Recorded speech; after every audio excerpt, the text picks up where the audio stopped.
This morning we are doing our interviews from the 2009 Boston International Antiquarian Book Fair. And our first interview this morning is with Bernard Gordon of the Book and Tackle Shop. And Bernie, would you give us a little bit about your background, family life, schools, where you grew up, sort of in a capsule form, something? I was born in 1931 on the banks of the Pawcatuck River, which divides the state of Connecticut versus the state of Rhode Island in the little town of Westerly, Rhode Island. I happened to live on the other side of the river in Pawcatuck. We had a house, and my father had a grocery store in Westerly. And I was the last of 5 children. Molly and Julius Gordon, my parents, had Sidney Gordon in 1911. Joe Gordon, actually Yale Gordon in 1921, and Bernie Gordon was born in 1931. 10 years, everybody's 10 years apart. Yeah. Okay. But I had, in between, I had a sister and another brother. There are 5 of us in the family. What schools did you go to? I followed in the footsteps of my family. We all graduated Stonington High School in Stonington, Connecticut. We grew up in Pawcatuck, Connecticut, which is just on the other side of Westerly in Connecticut. And my family was in education. My sister was a teacher at the West Broad Street School. My brother Joseph was a science teacher at Stonington High School, chairman of the science department, and started the camera club there and was quite active.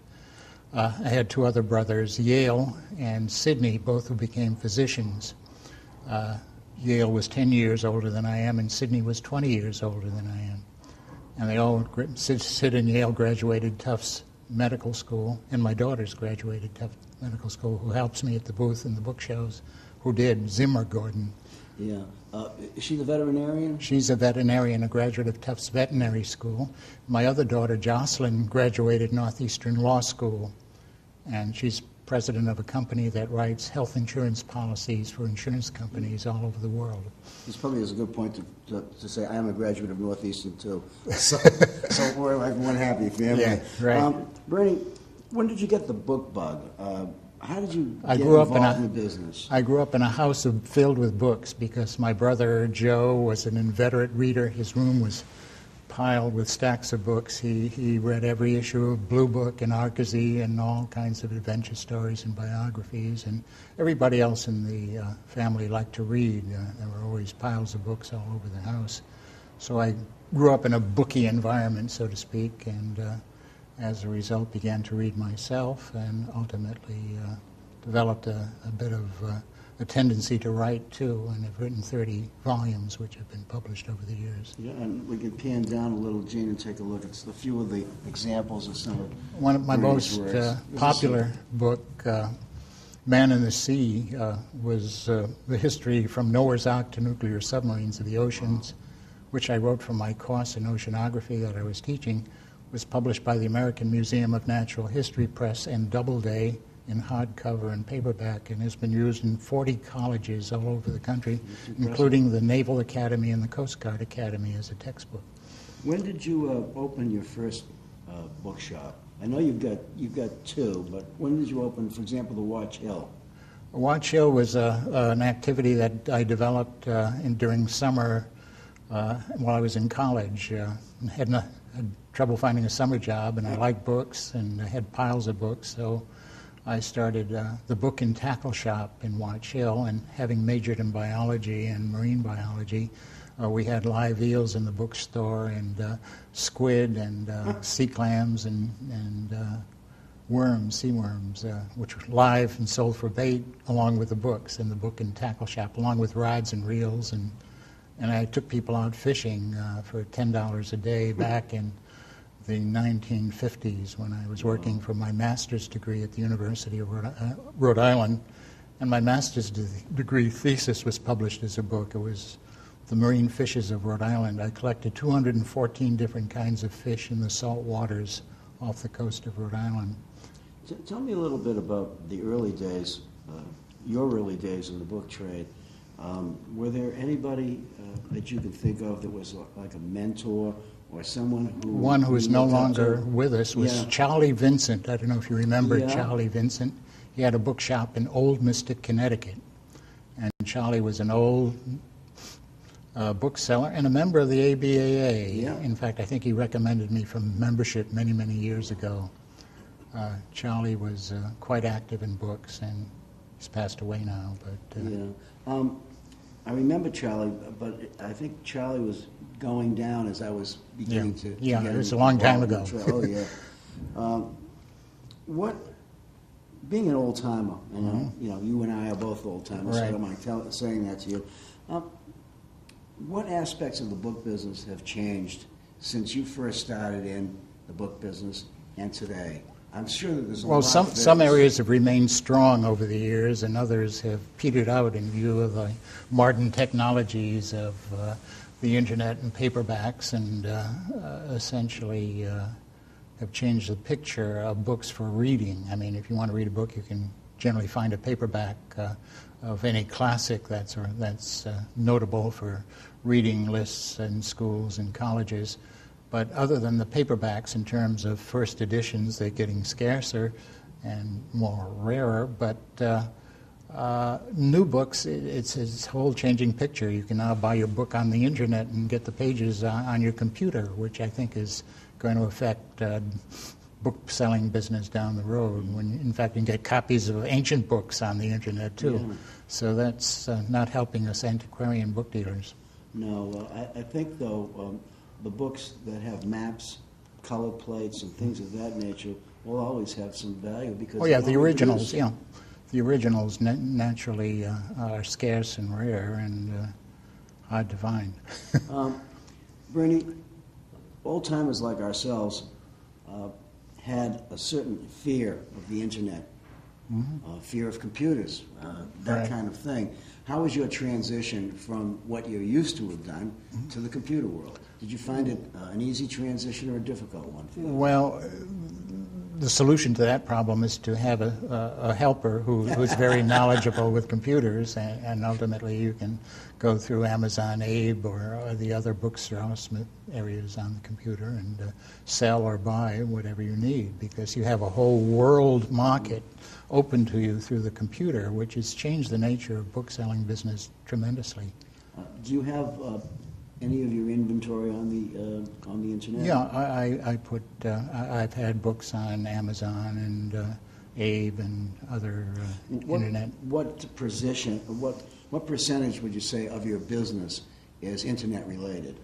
It depends on who's working for me and who's proficient with the internet. Cause, Well, let's just say someone who's good. Someone who's good. Yeah, it's a percentage of the business, but it's small at the moment. I'm trying to find a good internet person. Okay, so Yeah. it's Yeah. just small for the moment. Yeah.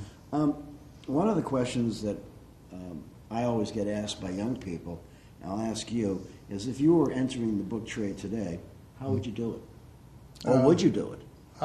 Well, if I was very good with the computer, I think that's the answer today. I mean, the computer opens the door to the whole world of books in terms of if you want to find a book, you'll know where the rare ones are in which library, or you know where copies are for sale through the internet. I mean, it opens a whole window on the whole world of books, and it's changed the whole complexion of the book-selling business. What do you see for the future of antiquarian bookselling? Well, rare books will still be rare, but there are a lot of fakes around too. Yeah. And one It has seems to to be me careful. that the scholarly stuff is just going to die because it's all going to be available free. Well, there are certain rare books in Latin going back to the 1500s, 1600s, and after Gutenberg, the early imprints in 1400, 1500, 1600. I don't think you'll find too many of those on the internet. And these rarities will remain rare and valuable because there are only 2 copies here, 1 copy there, and 3 copies somewhere else. So these rarities, I don't think you'll find on the internet. After you opened your shop in Watch Hill, at some point later on, I can't remember just when, but you opened another shop. Well, yeah, you're right. I opened a shop at 166 Main Street in Westley, Rhode Island, which was the birthplace of Oliver Hazard Perry. He was born at that location. And the house is made of Westley granite. Westley granite is the hardest granite in the world. It's the key for all granites. It's stronger and lasts longer than any other granite. and that's the foundation of my bookshop in Westerly. How do you feel about opening shops in this day and age? With the age of the computer, it's a risky business. You can get new, used, and second-hand antiquarian books without opening a shop. Yeah. But what about the reader? It seems to me that the reader is going to be able to get whatever they want for virtually nothing.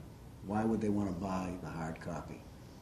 Well, you can get it on your computer and print it out, but you lack the bound volume that you can take to bed and put under the pillow. The feel of a book. And if you have a decorative, gilt decorated cover, it's a unique item that's a collectible that still has value.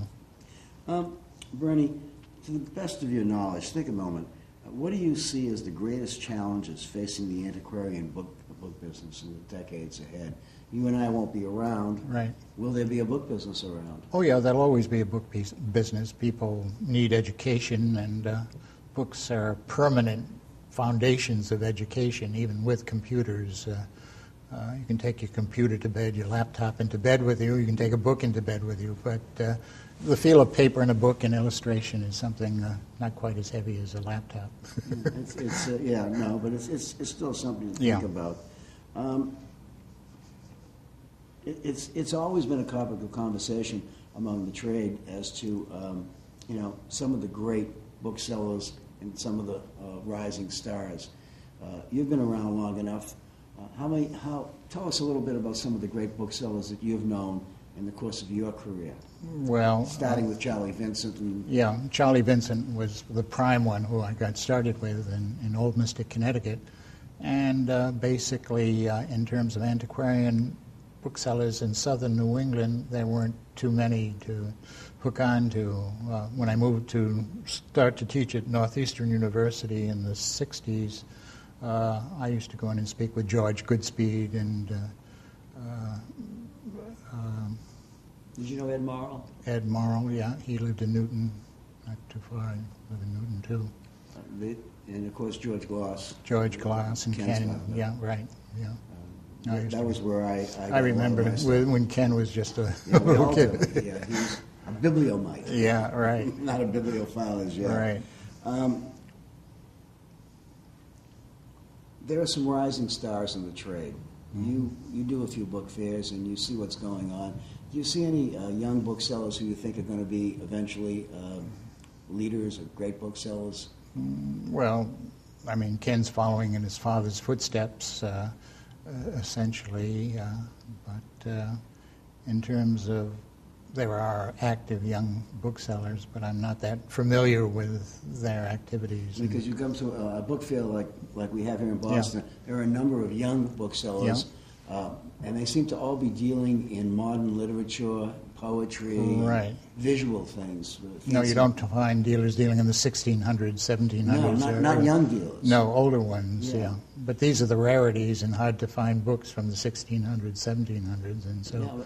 But nowadays you see the new people in the trade are mostly dealing in modern books. Yeah, that's it. Current autograph copies or current popular fiction writers. How long have you been a member of ABAA? Quite a while. Quite a while.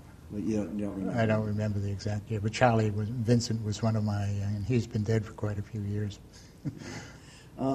You were a professor of emeritus of oceanography. Now professor emeritus. But before I taught at Northeastern, I taught at Rhode Island College of Education in Providence with a bachelor's degree. I was doing graduate work at Brown, and they needed a biology teacher at Rhode Island College of Education, and I was selling books at the time. So you had a dual career? Dual career, right from the start, practically. I always dealt in. So you've always been an educator as well as a bookseller? I started the bookstore while I was in college, and have continued on through the years. We talked a little bit about where the book business is heading.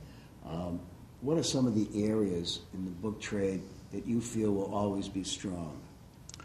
I think specialties will be strong in terms of people who specialize in medical books, who specialize in classical fiction who specialize in certain areas of books like fishing or space travel or things of that nature. If you specialize in one area and become an authority in it, I think you will tend to be successful, provided you have the expertise and knowledge to carry on with other members of the trade. Yeah.